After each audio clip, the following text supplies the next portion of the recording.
ഇന്ത്യയിൽ നിന്നും Gulf Singapore മേഖലകളിലേക്കുള്ള അന്താരാഷ്ട്ര യാത്രക്കാർക്ക് കൂടുതൽ സൗജന്യ ചെക്ക് ഇൻ ബാഗേജ് പ്രഖ്യാപിച്ച എയർ ഇന്ത്യ എക്സ്പ്രസ്. UAE അടക്കം ഗൾഫ് രാജ്യങ്ങളിലേക്കുള്ള യാത്രക്കാർക്ക് ഇനി മുതൽ 30 കിലോ ചെക്ക് ഇൻ ബാഗേജും 7 കിലോ ഹാൻഡ് ബാഗേജും കൊണ്ടുപോകാം. എയർ ഇന്ത്യ എക്സ്പ്രസിൽ ഗൾഫ് സിംഗപ്പൂർ മേഖലകളിലേക്കുള്ള യാത്രക്കാർക്ക് ഇനി മുതൽ സൗജന്യമായി 30 കിലോ ചെക്ക് ഇൻ ബാഗേജ് കൊണ്ടുപോകാം. 7 കിലോ സൗജന്യ ഹാൻഡ് ബാഗിന് പുറമെയാണിത്.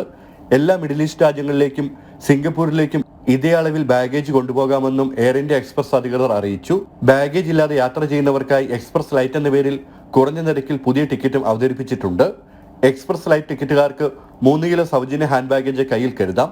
ലൈറ്റ് ടിക്കറ്റ് എടുത്ത ശേഷം പിന്നീട് ബാഗേജ് കൂട്ടാനും അവസരമുണ്ട്. രാജ്യാന്തര യാത്രക്കാർക്ക് കൂടുതൽ പണം നൽകി 20 കിലോ വരെ അധിക ചെക്ക് ഇൻ ബാഗേജും എടുക്കാം. ഇന്ത്യയിലെ 19 നഗരങ്ങളിൽ നിന്ന് ഗൾഫിലെ 13 ഇടങ്ങളിലേക്കായി ആഴ്ചതോറും 450 വിമാന സർവീസുകളാണ് എയർ ഇന്ത്യ എക്സ്പ്രസിനുള്ളത്. ചെന്നൈ, മധുര, തിരുച്ചിറപ്പള്ളി എന്നിവിടങ്ങളിൽ നിന്നും സിംഗപ്പൂരിലേക്ക് ആഴ്ചതോറും 26 വിമാന സർവീസുകളുമുണ്ട്. ജനം, ദുബായ്.